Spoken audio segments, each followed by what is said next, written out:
Gálatas capítulo 2, a gente vai ler a partir do versículo 19 até o final, o versículo 21. Porque eu, mediante a própria lei, morri para a lei, a fim de viver para Deus.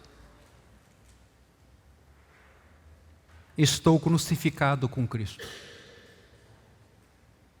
Logo já não sou eu quem vive, mas Cristo vive em mim.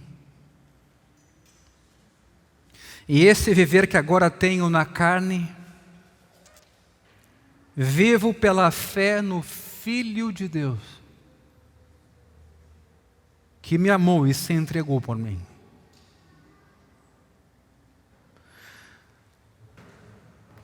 Não anulo a graça de Deus, pois se a justiça é mediante a lei,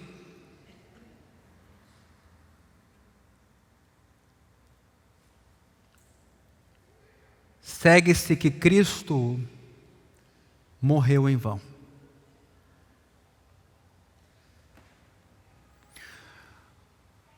Na semana passada, nós vimos o que um pregador conhecido, chamado Martin Lloyd-Jones, disse a respeito do Evangelho da Graça e da razão do Evangelho da Graça se perder na prática, na vida da igreja cristã. Queria pedir a tua atenção hoje aqui, por favor. E o que ele apontou como riscos para uma igreja que lida com o Evangelho? Primeiramente, ele apontou o perigo de a igreja entender mal o Evangelho, entender mal a doutrina do pecado, a graça de Deus, a justificação por fé somente, o tema da Trindade. Então, há igrejas que têm uma doutrina que não é ortodoxa, ela é heterodoxa, e por causa disso elas compreendem mal a obra de Jesus na cruz, o lugar da igreja, o nosso lugar no mundo hoje e para quem a gente tem que olhar e qual é o nosso alvo final. Esse é um primeiro motivo que leva algumas pessoas a não usufruírem do Evangelho de Jesus porque elas o entendem mal. Mas um segundo grupo é feito das pessoas que intelectualmente entendem bem o Evangelho, mas falham em transmitir o Evangelho ao coração das pessoas, e então não há arrependimento, não há alegria e não há crescimento espiritual. E eu até falei isso na semana passada. Uma maneira disso acontecer é por meio da ortodoxia morta. Então, assim, se às vezes o pentecostalismo é soberbo a respeito do agir do Espírito Santo nas suas igrejas, os tradicionais são soberbos a respeito da doutrina, porque eles acham que a doutrina que eles têm é perfeita. E no fundo, a soberba de ambos os lados é equivocada e nos prejudica para desfrutar o Evangelho. Preste muita atenção nisso. Porque o movimento pentecostal diz: o Espírito está conosco, e os mais tradicionais, a doutrina está conosco. E no fundo, ambas as práticas ensoberbecem esses espaços. O orgulho pela exatidão da doutrina floresce de tal forma que o ensino saudável e a prática da igreja se tornam uma justiça baseada nas obras. A gente se entende melhor e merecedor de ser uma igreja melhor porque a gente tem uma doutrina melhor e segue ela. É o que a gente imagina.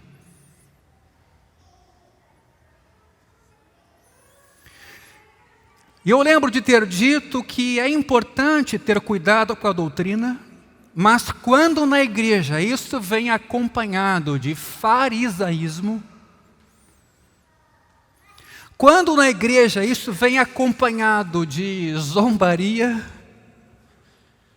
desdém para com os outros e uma inclinação para contendas, conflitos, fofocas, a verdade é que, embora a doutrina da justificação seja bem aceita ali, o que na verdade acontece é que impera um espírito legalista. Queridos, por favor, tentem entender isso aqui, porque isso aí tem tudo a ver com o nosso momento. No nosso falar está tudo muito arrumadinho, mas a gente se engrandece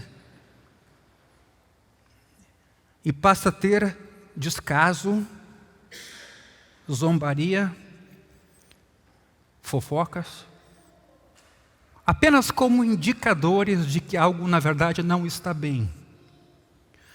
Mas há um terceiro grupo que Martin Lloyd Jones elenca, que é o da ortodoxia defeituosa. São aquelas igrejas que seguem doutrinas ortodoxas, mas não dão à sua caminhada uma ênfase correta. Há inúmeras razões pelas quais as doutrinas essenciais da graça, justificação e conversão são colocadas numa prateleira para o inglês ver. São defendidas até com vigor, mas não são usufruídas, vivenciadas e experimentadas. Ou seja, existem igrejas ortodoxas em que o evangelho precisa ser redescoberto.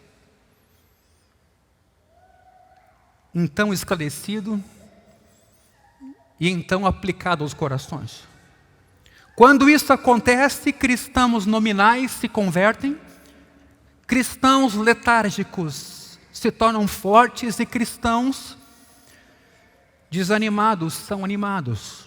E até os não cristãos são atraídos para essa comunidade onde impera o Evangelho de Jesus. Mas aí vem a questão, o que é o Evangelho? Isso parece tão simples, mas ao mesmo tempo, como a gente precisa de novo falar a respeito deste assunto, porque a conclusão a que chego é que a gente não conhece na prática o Evangelho. Olhando para o texto bíblico que acabamos de ler, se somos justificados pela fé no que Cristo fez, nós não somos justificados com base no que nós fazemos. Queria que você ouvisse isso e tentasse me acompanhar enquanto a gente projeta o versículo 19. Se somos justificados pela fé no que Cristo fez, não somos justificados pelo que a gente faz. A observância da lei não é o que nos salva. Olha o versículo 16 para isso ficar ainda mais claro. O homem não é justificado por obras da lei. Foi a isso que Paulo se referiu quando disse: mediante a própria lei morri para a lei, versículo 19. Preste bem atenção em como Paulo aqui escreve. Paulo não está dizendo que agora a gente deixa de obedecer à lei de Deus por completo. É só olhar para o restante dos escritos dele. Ele não diz aos cristãos que devemos deixar a lei de lado. Aos coríntios, por exemplo, ele fala que a imoralidade sexual é um pecado e que não pode ser praticada. Isso significa que Paulo morreu para a lei como meio de salvação. Morreu para a condenação da lei. Se não somos justificados pela lei, mas por Cristo, então a lei agora não nos pode condenar. Romanos capítulo 8, nenhuma condenação mais há para os que estão em Cristo. Porque se me sinto condenado e temo que Deus não mais vai ouvir as minhas orações ou não vai mais se importar comigo porque eu sou um pecador, na verdade eu esqueci que estou morto para a lei, neste sentido de que sou aceito por Deus, pela fé e não por aquilo que eu faço ou deixo de fazer. Então, o que eu quero dizer com isso é que na prática nós agimos como se Deus fosse nos ouvir, ou nos amar, ou reagir conosco com base naquilo que a gente faz ou não faz. Então, se eu me sinto condenado e temo que Deus não mais ouvirá as minhas orações, ou não se importará mais comigo, na verdade eu estou esquecendo que eu já morri para a lei. Eu esqueci que ela não pode mais me fazer mal, porque é Cristo e a sua justiça quem me salvou. Mas como Paulo morreu para a busca da salvação, continuando aqui no versículo 19, como Paulo morreu para a busca da salvação pela observância da lei, mediante a própria lei. É o que ele está dizendo aqui. Como? Porque ao tentar obedecer à lei, ele constatou que não conseguia. Ele está dizendo, eu não saberia o que era pecado se não fosse por causa da lei. Mas eu também não descobriria o quanto sou incapaz de guardar a lei, senão por meio dela. Então veja como a lei aqui tem importância. Ela mostra o meu pecado, mas mostra também minha incapacidade de sozinho obedecê-la. Porque são coisas sutilmente diferentes. A lei me enquadrar como pecador e a lei mostrar para mim não só que eu erro, mas que eu sou um cara que erra o tempo todo. Que eu sou um pecador.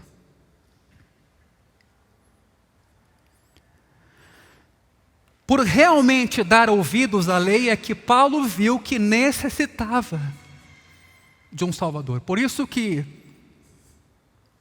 toda a ideia atual do nosso mundo é evitar qualquer tipo de pregação moral, porque quando a gente não prega o que é certo, não traz culpa e condenação para quem está errado. Consequentemente, para que Jesus? Por isso que nessa política atual de tolerância, de amor aberto, receptivo a tudo e todos, essa ideia de diversidade de caminhos e de possibilidades, na verdade não diz que nada está errado. E se não houver enquadramento pela lei em nossas atitudes de erro, qual a razão de eu buscar socorro, salvação ou perdão, se nem mesmo o meu erro eu enxergo como tal? Veja o versículo 19. É um breve comentário de Paulo sobre como alguém justificado pela fé enxerga a vida. Enxerga a vida. Não só ele entrou na comunidade dos cristãos, mas como hoje ele enxerga a vida. Paulo morreu para a lei e agora ele pode viver para Deus. Note bem essa expressão aqui, viver para Deus. Eu temo que enquanto cristãos nós às vezes perdemos de vista essa liberdade que temos de viver para Deus. Ou seja, a dedução aqui é que antes de se render à fé, quando ainda tentava se salvar por cumprir a lei, Paulo nunca viveu de verdade para Deus. Ele foi correto, ele foi bom, ele foi zeloso, mas tudo por si próprio, nunca para Deus. Preste bem atenção, porque isso mostra toda a perspectiva e orientação de alguém que é cristão. Quando Paulo obedecia a Deus sem saber que havia sido aceito junto a Deus por meio de Cristo e pela fé, ele agia assim em busca de uma recompensa. Pelo que poderia conseguir de Deus e não por amor puro e verdadeiro a Deus. Mas agora, justificado e aceito, ele tem uma nova motivação para ser obediente, que é sadia e que é poderosa e que me faz entender que eu vivo para Deus. Paulo só quer viver para aquele que lhe amou, conforme o versículo 20, e que se entregou por ele. Paulo quer nos fazer então entender que a nossa aceitação junto a Deus por meio de Cristo e pela fé nos dá um motivo novo. E mais, um motivo forte para obedecer a Deus.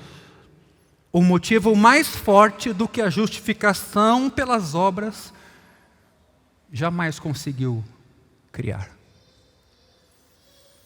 E eu aqui vou fazer uma paráfrase do versículo 19 para tentar deixar ele um pouco mais claro para nós. Paulo escreveria assim: a própria lei me mostrou que eu jamais conseguiria me tornar aceitável por meio dela. A própria lei, quando eu tentei segui-la, me mostrou que eu era incapaz. Portanto, deixei de viver para ela. Morri para ela como minha salvadora. Embora obedecesse a Deus antes, era só para obter coisas de Deus. Na verdade, era tudo para mim. Hoje, em Cristo, obedeço para agradar a Deus. Agora vivo para Ele. Isso nos ajuda a encontrar o sentido e entender as implicações de uma vida transformada aqui no versículo 20. Veja o versículo 20. Há uma tensão aqui que é aparente em duas frases. A primeira, não sou eu quem vive. Mas há uma segunda frase. Esse viver que agora tenho na carne, vivo pela fé. Ou seja, parece que de um lado não sou eu quem vive, mas de um outro lado, no mesmo versículo, sou eu quem vive sim. Na verdade, queridos, esta tensão deveria ser a maneira pela qual a gente enxerga a nossa vida cristã. A primeira frase do versículo 20 sugere que a gente se recoste e deixe Cristo nos dar o poder de viver de maneira certa. Lida a primeira frase de forma isolada, aparentemente é Cristo que faz tudo em mim. Mas a segunda frase, se eu ler ela também isolada, poderia significar que temos que fazer tudo sozinhos. Mas são as duas orações, que no grego, inclusive, estão numa só frase. Aqui é a dificuldade das traduções. Juntas, as duas orações mostram que devemos viver a vida com base em quem somos em Cristo. O tema da justificação por fé e graça, infelizmente, é, para muitos de nós, só porta de entrada no reino. Depois a gente conta com o nosso esforço. E com base no nosso esforço, se relaciona com Deus, negocia com Ele e trata também os nossos irmãos. Por causa disso, a gente fica soberbo, porque a gente se acha merecedor, quando na verdade, se eu entendesse justificação por fé e graça, eu saberia que eu sou um pobre pecador e entenderia que tudo que eu tenho é dádiva. Antídoto contra a vaidade soberba chama-se doutrina da justificação por fé e graça. Eu sou um pecador. Eu careço da graça de Deus. A lei, ela não só mostra que eu tenho pecado, mas que eu fabrico o pecado. E é por isso que Cristo precisou vir.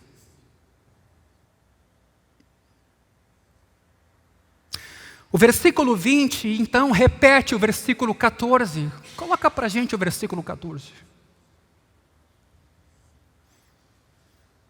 Quando, porém, vi que não procediam corretamente segundo a verdade do Evangelho. Preste bem atenção nesse início de frase aqui, porque mostra que o Evangelho, compreendido corretamente, nos leva a um comportamento. O contexto aqui é Pedro sendo repreendido por Paulo. Pedrão, coluna da igreja, chegou na Galácia, andava com os gentios crentes, e quando judeus crentes mais velhos chegaram de Jerusalém, o que o Pedro fez? Já não comia com os gentios crentes. Ficou com vergonha. Teve dúvida. No fundo, não acreditava que Cristo e somente Cristo justificava os caras da Galácia pela fé, mas considerava que, como eles não tinham descendência judaica, eram impuros. Ele entendia intelectualmente a justificação por fé e graça, mas na sua vida, no seu comportamento, se tornou reprovável, tanto que Paulo diz isso no 2º capítulo. Esse é o contexto. Então vejam como é possível a gente entender a doutrina no sentido teórico da coisa e agir com base na justificação por obras. Está dando para entender isso, gente? Então eu quero destacar o início do versículo 14. Paulo está dizendo que os caras, era para que eles soubessem a justificação por fé e graça, mas eles agiam, procediam não corretamente, porque estavam em desacordo com o quê? Com o Evangelho.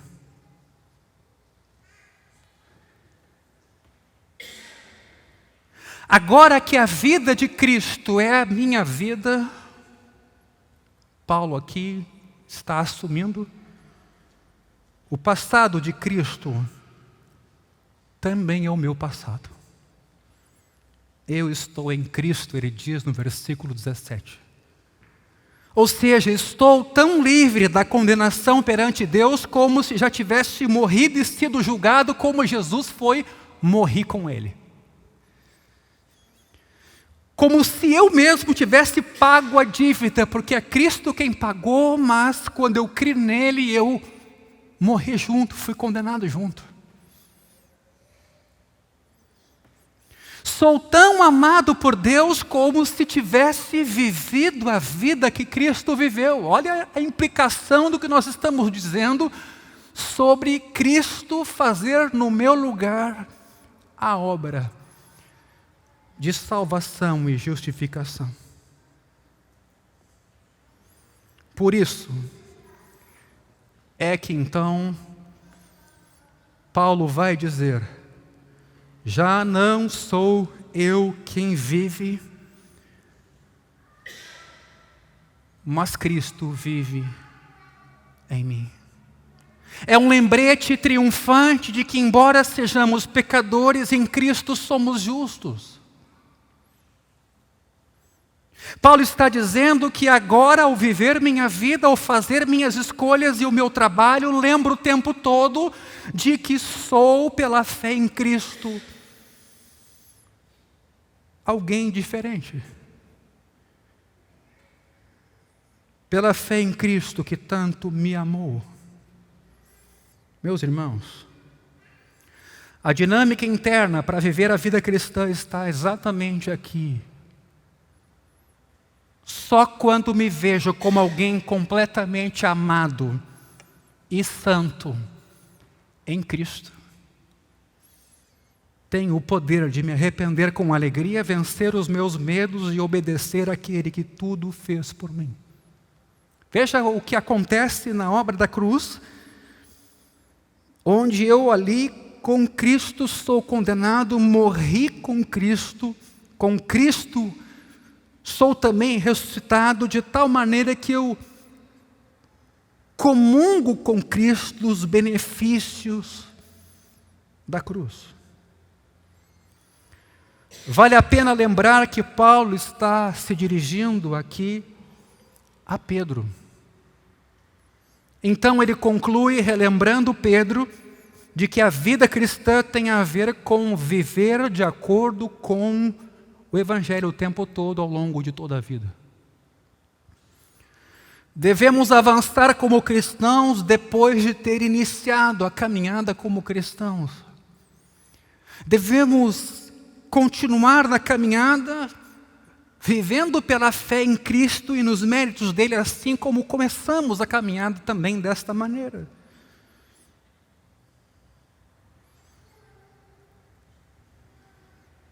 Afinal de contas, se em um instante qualquer, ou de qualquer maneira, a justiça é mediante a lei, veja o versículo 21, Cristo morreu em vão. Se em algum momento da minha caminhada eu começo a me fundamentar no que eu faço ou deixo de fazer, e eu esqueço quem eu sou em Cristo, de uma certa maneira eu estou construindo um outro evangelho de obras e eu acabo desprezando a morte de Cristo. Com isso, vou dizer uma frase bastante forte. Cristo fará ou tudo ou nada por você. Se na obra de salvação e justificação não há nada com o que eu possa cooperar, ou é Cristo e a minha vida está em Cristo, ou é uma obra combinada, minha e dele. E se assim for, não é a fé em Cristo quem me salva, mas são os meus méritos, meus esforços, meu empenho.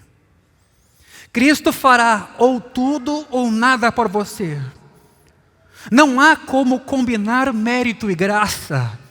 Se a justificação for de algum modo pela lei, a morte de Cristo não faz sentido, nem na história e nem para mim pessoalmente. E eu sinto dizer que na maioria das vezes o nosso coração está apegado às coisas, aspas, boas que a gente faz. Até que a gente se depara de verdade com quem a gente é e a gente colapsa. Veja esse versículo 21.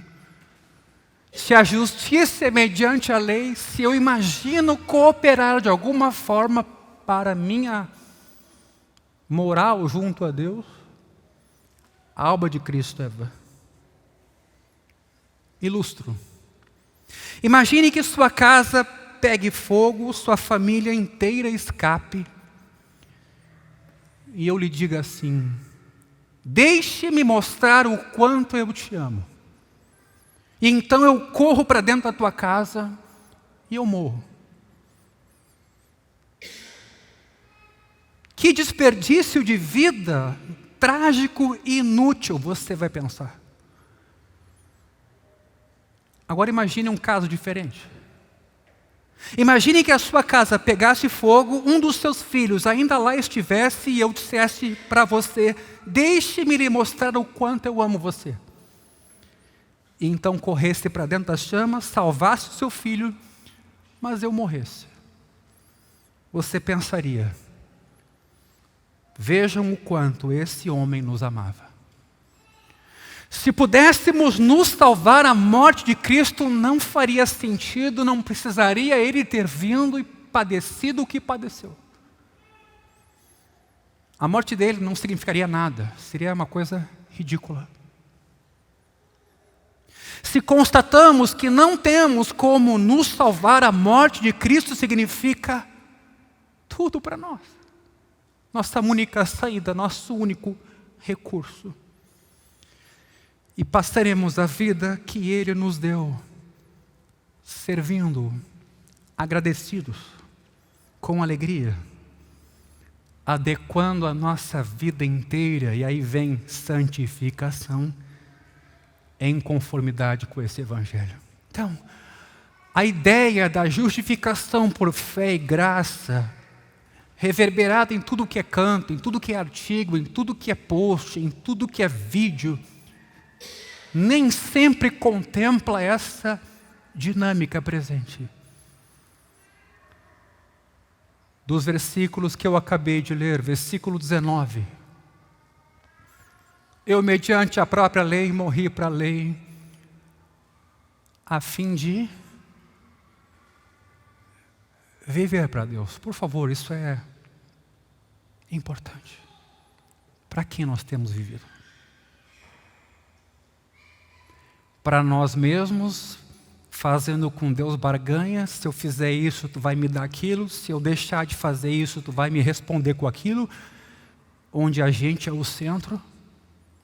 E na quarta-feira eu disse aqui na frente de todo mundo que o motivo que me fez dar o passo que eu dei foi exatamente porque eu vi que nós havíamos nos perdido de uma igreja que não vivia para a glória de Deus, mas uma igreja que usava Deus muitas vezes para a glória de si própria.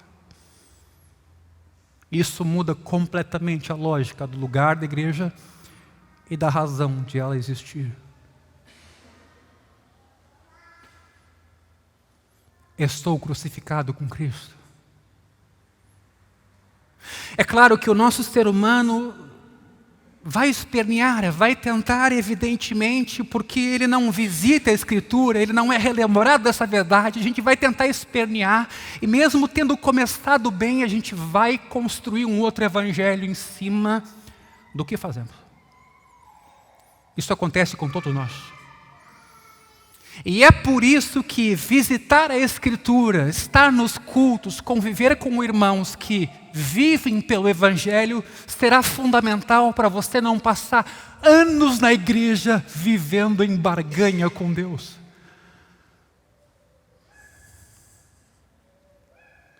Isso não é um tema nem um pouco periférico, isso não é um tema nem um pouco teórico, é um tema completamente prático.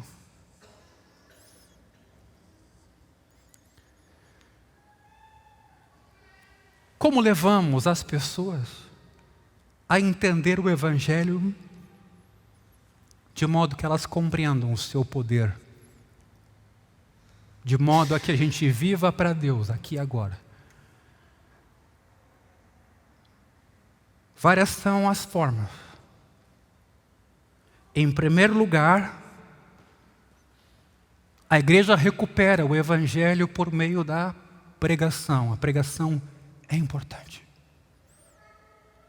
A pregação é o meio de informação e ensino que atinge o maior número de pessoas na igreja.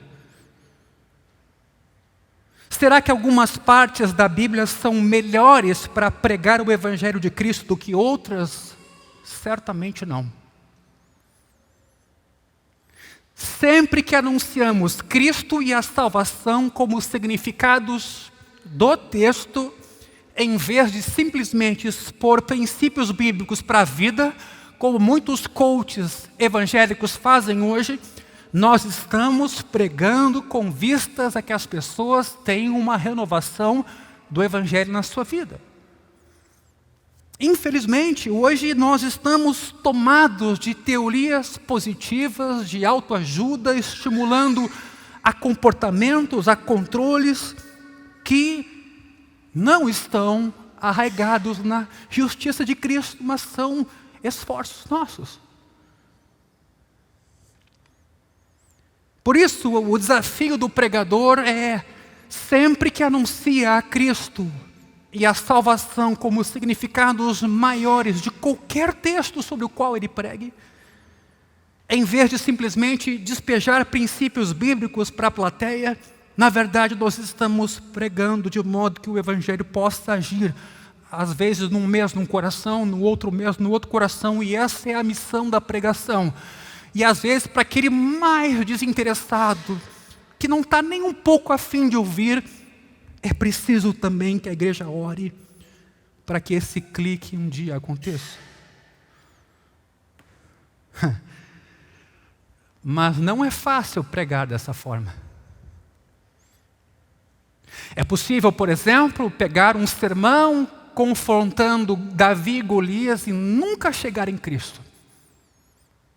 É possível pegar um texto bíblico de Levíticos e fazer uma grande exegese desse texto e não conseguir mostrar que ele é apenas uma sombra que aponta para Cristo, a substância. Mesmo aqueles que se comprometem com chegar em Cristo, em suas pregações, mesmo em textos do Antigo Testamento, às vezes eles têm dificuldade de aplicar aquele ensino de modo que ele faça mais sentido no nosso dia a dia. Confesso que esse é um desafio na formação de pastores. O segundo modo de um pastor ou líder de uma congregação resgatar o evangelho na igreja é por meio do treinamento de líderes que ministram o evangelho a outras pessoas. É de suma importância separar um tempo regular com obreiros na igreja para que eles tenham essas dinâmicas processadas nas suas vidas e então possam compartilhar isso com os demais irmãos. E evidentemente que esse treinamento inclui contato pessoal, discipulado, tempo. Na sociedade corrida de nossos dias, a gente não tem conseguido tempo. Aqui fica a dica de um livro muito conhecido nosso, eu já citei outros desse autor, Timothy Keller, mas um livro que ajudaria muito a nos beneficiarmos com os efeitos do Evangelho é O Deus Pródigo, de Timothy Keller. O Deus pródigo. Geralmente a parábola ali para nós é o filho pródigo. Ou a gente dá uma ênfase ao irmão mais velho, mas na verdade o que nós temos ali é um pai de muito amor. Pródigo porque é aquele que, comparado ao filho mais jovem que gastou tudo, Deus ainda deu muito mais em amor para com a humanidade. Nesse treinamento de líderes e onde há contato pessoal, é preciso redescobrir em reuniões pessoais, aconselhamentos, meios que nos ajudem a abandonar os nossos ídolos próprios. Pode ser o lazer, pode ser o dinheiro, pode ser a posição, pode ser a imagem, pode ser a nossa esposa, pode ser um filho, pode ser o nosso trabalho, pode ser um monte de coisa. Abandonar aquilo que nos dá um senso de justiça própria, porque uma vez que cair a ficha do Evangelho, e isso tiver um efeito cascata em nossa vida, haverá muito trabalho para ser feito e as pessoas não terão vergonha de pedir ajuda, porque elas saberão que ser quebrado pelo Evangelho para que Cristo e somente Cristo seja o meu justificador, levará as pessoas a terem confiança de buscar ajuda, de buscarem socorro.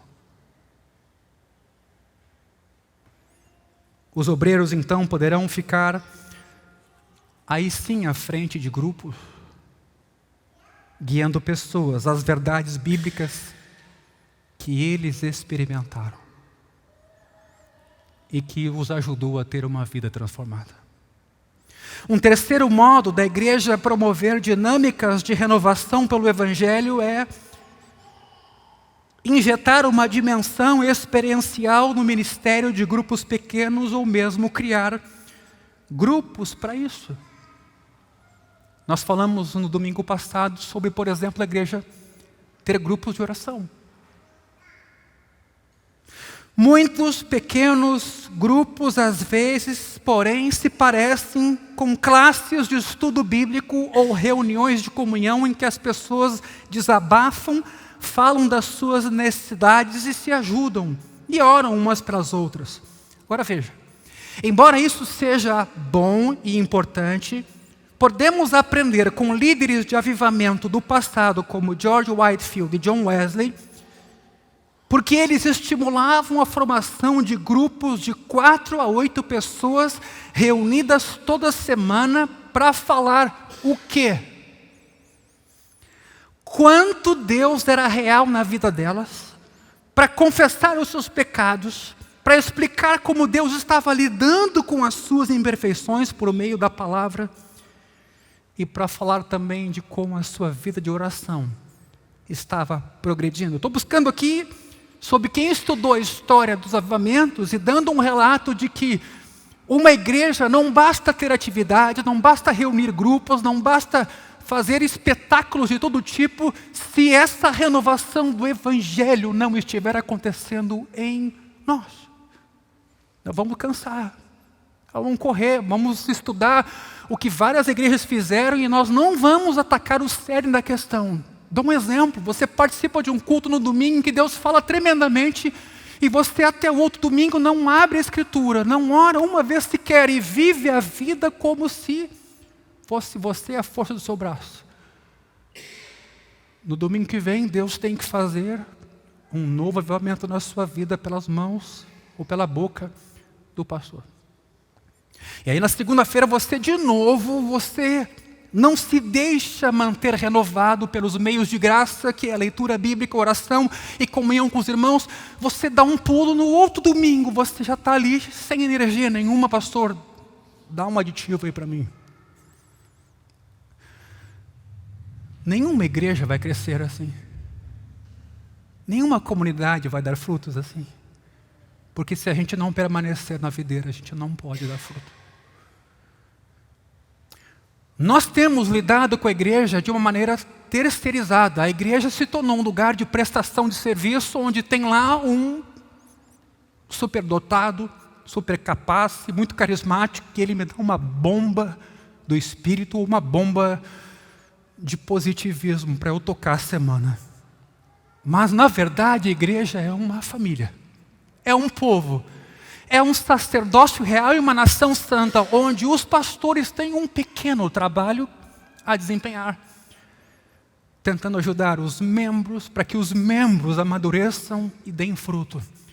Vejam, essa é a tendência de prestação de serviço da nossa era. Você chega no médico, você quer que ele atenda a sua necessidade. Você vai ao supermercado, você quer que aquele supermercado resolva tudo que você precisa. Se não tem aquele produto, você sai de lá brabo. E nós temos também essa expectativa de termos atendidas as nossas necessidades. E na igreja, se a gente não se apercebe, nós também fazemos assim. E vamos ficando nanicos, dependentes. Quando na verdade, Paulo vai escrever quando a gente já tinha que ser mestre. O autor aos Hebreus, a gente tem necessidade de novo de começar do começo. O autor diz, quando vocês já pelo tempo decorrido tinham que ser mestres, vocês estão de novo comendo e bebendo leite. Veja. Vamos fazer grupos nas casas, vamos ter grupos nos lares, e esse vai ser o segredo da igreja, porque lá com o G12, lá com a igreja de Paul Yang-cho, na Coreia do Sul, isso deu certo, lá na Colômbia com César Castelhano também deu certo, vamos copiar o sistema, isso até pode funcionar, mas isto em si não é o problema é a nossa carência do Evangelho. O método pode variar pela cultura, pela região, pela geografia. Deus pode mostrar novos caminhos para a igreja. O que não pode faltar é o Evangelho. E nesse mundo atual, onde a gente é tentado a comprar soluções fáceis. Esses dias eu vi uma propaganda de um cara conhecido no Brasil, pastor. Ele dizia assim: compre o meu curso, chama-se Igrejas que Prevalecem. Igrejas que prevalecem?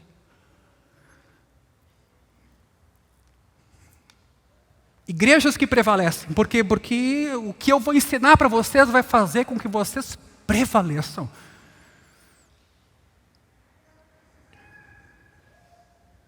Repito.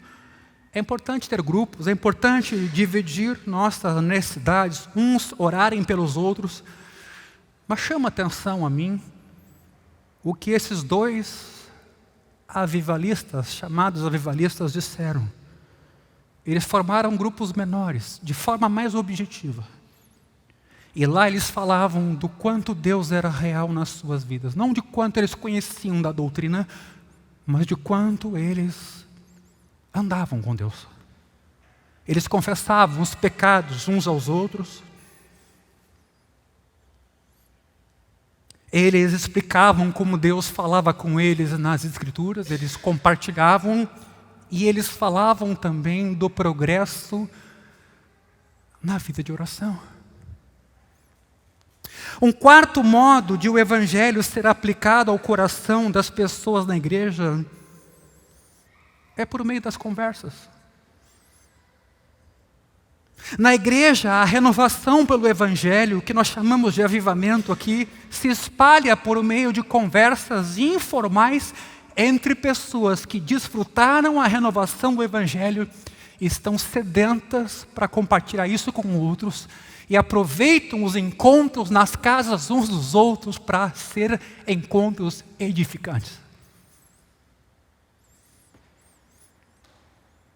É nas conversas pessoais que o Evangelho pode ser aplicado de forma direta e específica, porque a gente está ali olho no olho, ouvindo a necessidade específica de alguém e podendo ajudar aquela pessoa naquilo que ela precisa. Quando um cristão explica como o Evangelho o acertou em cheio nessa conversa, onde ele está contando o que aconteceu consigo, está então fazendo ele mudanças importantes na sua vida, os ouvintes têm a oportunidade de ver e fazer perguntas e ser animados e exortados a crescer da mesma forma. Lembra lá do encontro das gerações que eu acabei de citar? Tem um autor que você pode procurar aí nas redes sociais, o nome dele é William Sprague. Ele escreve sobre avivamento, pesquisa muito a respeito desse assunto. Ele escreve assim: um bom número de cristãos tem tido a oportunidade de perceber que muito da sua utilidade e felicidade se deve sob o controle de Deus a uma simples conversa com um amigo cristão sábio. A gente pensa às vezes em grandes coisas, em púlpito, em cantar, em, sei lá, ter um palco e fazer uma cruzada evangelística. O que ele está dizendo é que compartilhar individualmente do que o Evangelho tem feito em mim é transformador na vida dos outros.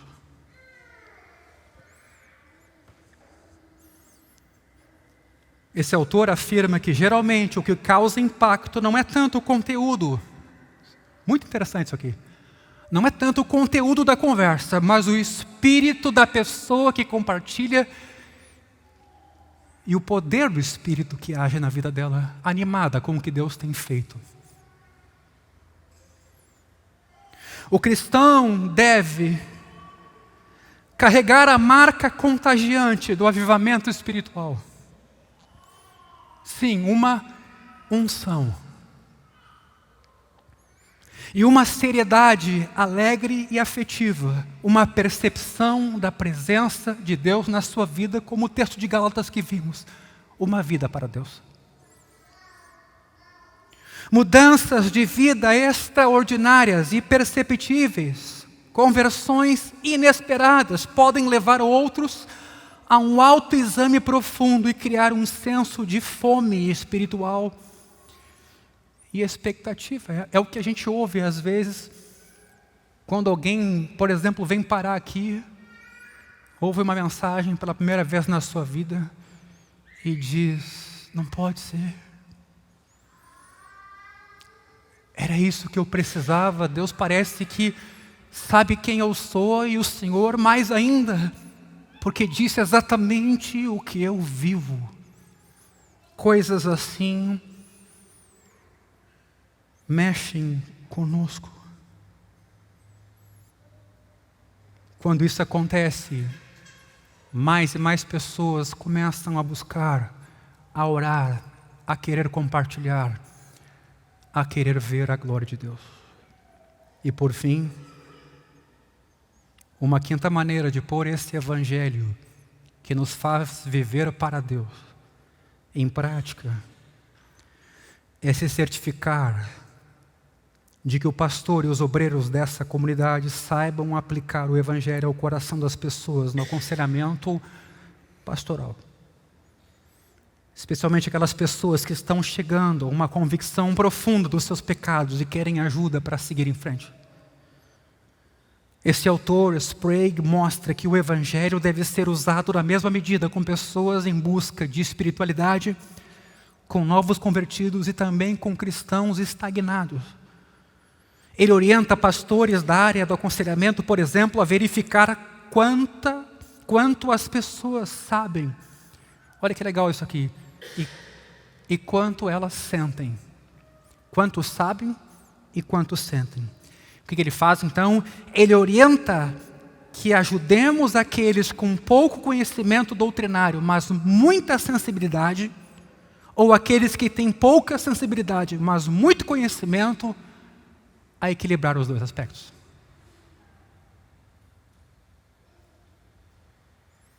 Então, se você é alguém que tem facilidade com a doutrina, no sentido da organização dela, comece a olhar para a vivência disso. Se você já é uma pessoa que tem mais dificuldade em articular a doutrina, mas tem a experiência de andar com Jesus todos os dias, comece também a trabalhar o tema da doutrina. É o que ele orienta aqui.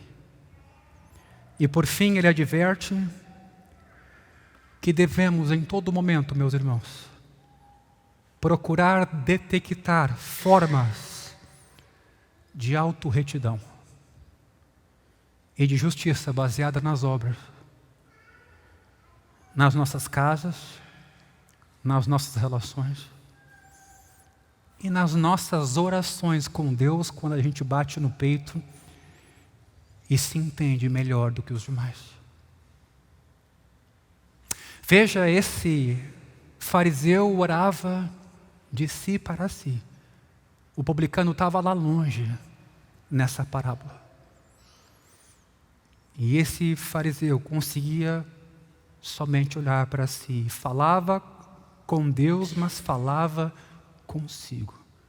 Obrigado, porque não sou como aquela pessoa. Jesus não deixa nem margem nessa interpretação. Ele diz que esse cara não foi justificado. Veja o perigo de nós tentarmos compatibilizar obras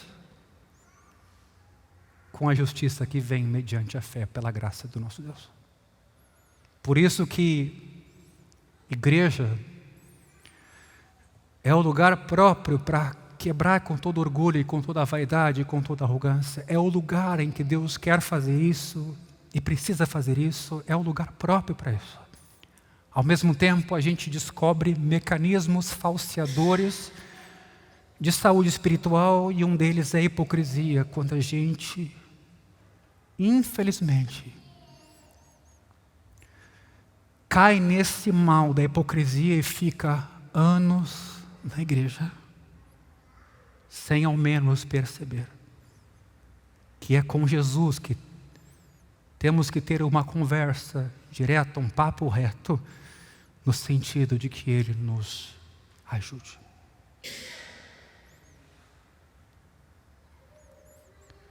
Esse autor, por fim, faz uma lista bem grande de dúvidas e problemas que as pessoas têm quando estão nessa busca.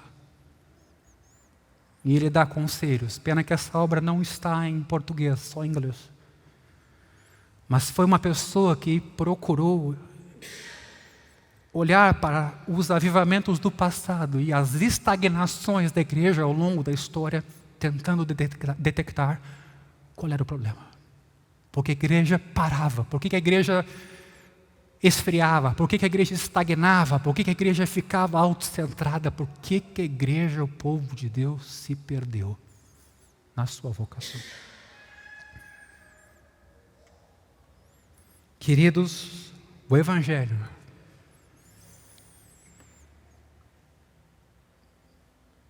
é o poder de Deus para extirpar de nós tanto o moralismo, quanto a licenciosidade, a libertinagem, que destroem a vida e o poder de Deus em cada um de nós. Baixa a tua cabeça. Pai, nessa noite, nós invocamos a tua graça e o teu favor. Tu conheces a cada um de nós nesse lugar aqui. Tu nos conheces pelo nome. E mesmo antes de te conhecermos, tu já nos conhecias. Nós não estamos aqui por acaso. Nós não fomos chamados à comunhão do teu Filho por acaso. Nós fomos escolhidos. Nós fomos predestinados para boas obras, as quais Deus de antemão preparou para que nelas nós andássemos. Fala com esse jovem. Fala com essa menina. Fala com esse pai, com essa mãe, com esse avô.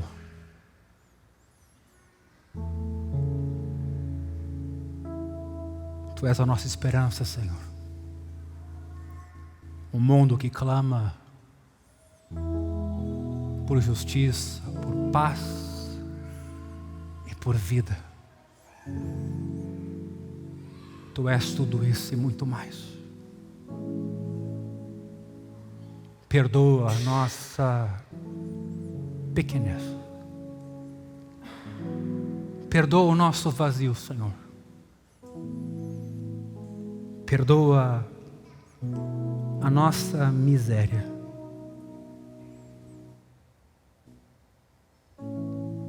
E ao mesmo tempo, obrigado por tua dádiva imerecida. Espírito Santo de Deus, faz algo nessa comunidade.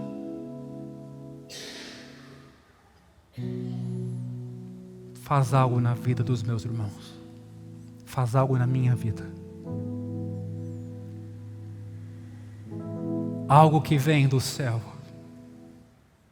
Porque se não vier do céu, em vão trabalharemos, os construtores da casa.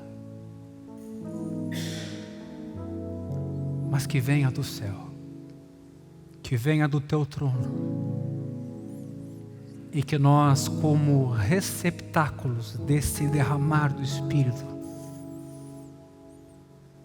acolhamos a tua palavra, teu amor sem medida, e o teu evangelho, que é o poder de Deus para a salvação de todo aquele que crê. Faz isso na escola onde a gente está, na faculdade onde a gente estuda, no trabalho, no condomínio, na rua, no comércio.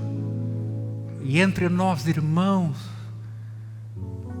nos ajuda a desenvolver essa tutoria, esse cuidado na vida um do outro. Quantas são as vezes, Senhor, em que aproveitamos mal o nosso tempo? Quantas são as vezes em que perdemos oportunidades de juntos sermos bênção na vida uns dos outros? Faz algo novo nessa comunidade. Mas faz algo novo em cada um de nós, Espírito Santo de Deus. Nos abre os olhos e nos ajuda a perceber a nossa carência de Ti, nossa necessidade de Ti, nossa dependência de Ti, Jesus. Sozinhos é impossível.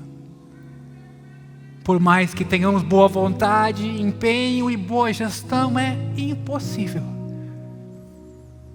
Porque sem Ti, nós nada podemos fazer. Abençoa os jovens em nosso meio, os adolescentes em nosso meio. Abençoa cada amado irmão aqui nessa comunidade. e faz, Senhor, aquilo que somente Tu podes fazer. E nos dá um coração dócil para acolher o Teu Evangelho da graça de Deus. Louvamos o Teu nome. Amém.